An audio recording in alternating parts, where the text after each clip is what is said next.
Good morning, I'm Kurt Caraway. We're here at Comma Coffee for our town. This morning we're going to be talking with Gary Schulz, who is running for the City Supervisor Ward 1 seat. Right now we're going to take a short break for a word from our sponsor. What's the role of a healthcare system? Is it to make you better when you're sick? To mend you when you're injured? Are you ready to live healthier? Start today at herestoyourhealth.net, a free service of Carson Tahoe Regional Healthcare. And we're back. We're talking with Gary Schulz, who's running for the Carson City Board of Supervisors, Ward 1. How are you doing this morning? Great. It's wonderful to be here.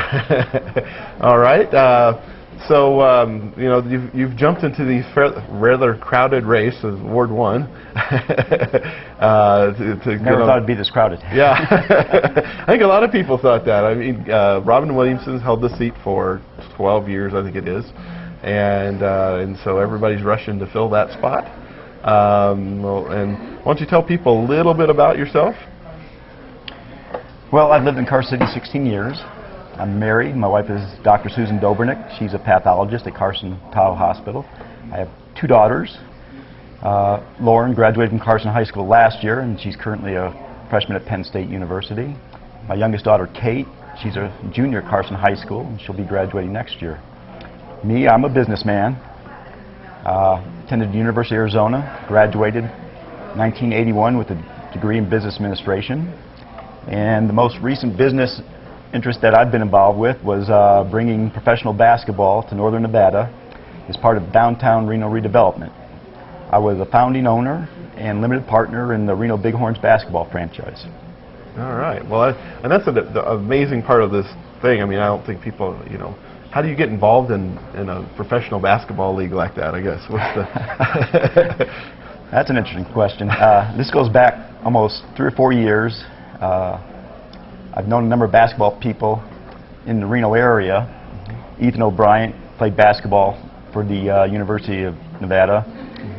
Played 10 years professionally for the Harlem Globetrotters. And Jason Glover, he was an assistant coach at the University of Nevada. And you know, we just get together and talk basketball a lot and think, what would we have to do to bring a D-League franchise, NBA D-League franchise, to this area and be successful? And and you did. There's all sorts of things you do. You say, oh, hey, basketball, it's wonderful. You know, everybody loves basketball. Here's my money. I want to invest. No, you don't go about it that way. There's a lot of things you have to do. We did a market analysis. Can this area support something like that? Put together an operating statement. Looked at the worst case scenario as far as the expenses, what kind of revenue we could generate. You know, all sorts of things. There was a lot of homework to do before you make a commitment to this type of operation. And you know, we were very successful in our first year. And since then, my partners and I, we sold the basketball team to the owners of the Reno Aces. And so I'm no longer involved with the Reno Bighorns except as an advisory capacity. I serve on a committee with them right now. All right. Well, I mean, that's amazing. So your involvement in the redevelopment of downtown Reno may give you a little bit of insight in trying to do downtown redevelopment here in Carson, do you think? I believe it will. One of the things that Reno was looking for was to bring events to downtown.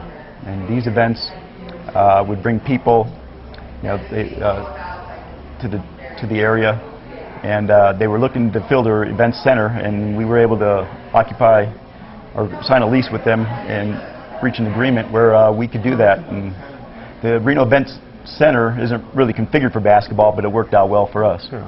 Well, I'll tell you what, we're going to come back and talk about that in just a second. Right now we're going to take for a word from our sponsor.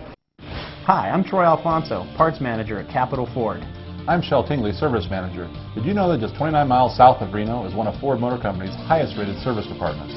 We've earned top honors from Ford for customer satisfaction, the President's Award, so we guarantee to exceed your current expectations. Feel confident in knowing where to service your Ford, Lincoln, or Mercury. At award-winning Dick Company's Capital Ford, just 29 miles south of Reno. Now servicing Lincolns and Mercurys. And we're back, and we're talking with Gary Schulz, who's running for the Ward 1 supervisor seat. And we were just talking about, you know, how your experience with the Reno Bighorns might translate over into doing downtown redevelopment. What do you think is the big challenge we have for this downtown redevelopment right now? Well, right now there's a lot of emotion involved. You hear about the library being the centerpiece. They call it a knowledge center. I don't know if that's going to be an economic engine to bring new business to Carson City and create new jobs. And that's what they're selling it as. Right now there's not a lot of detail. There's not a lot of facts. You know, as a business person, I can't, proceed with limited information like that to make a decision. So it's kind of wait and see.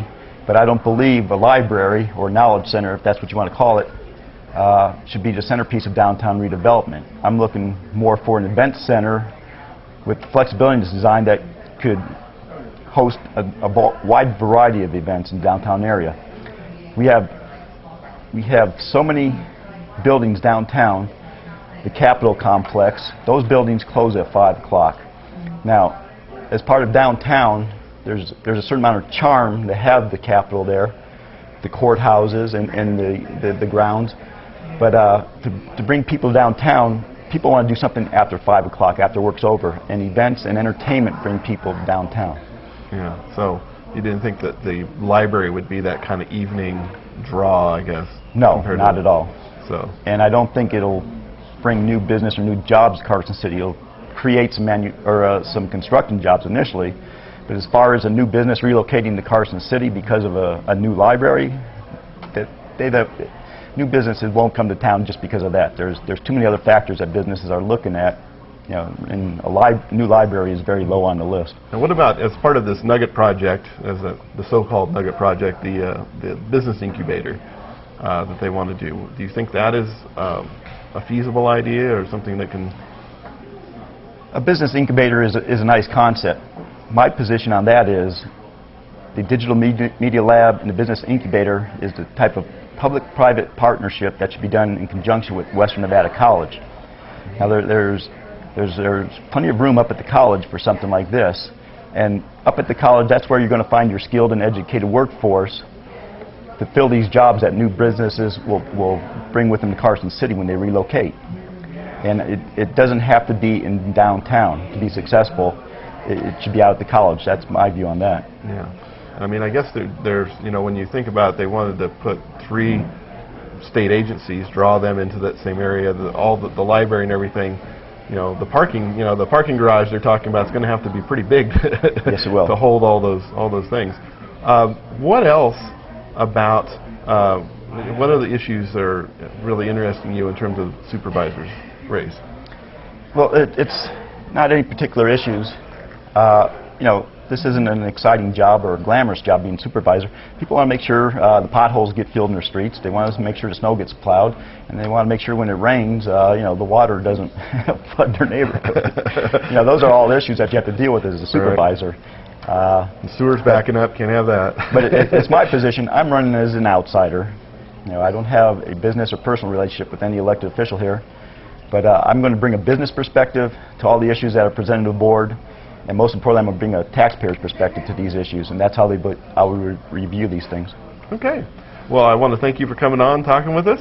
And good luck in your race. And thank you for tuning in. And tune in next time to Our Town at Common Coffee. Thank you for having me.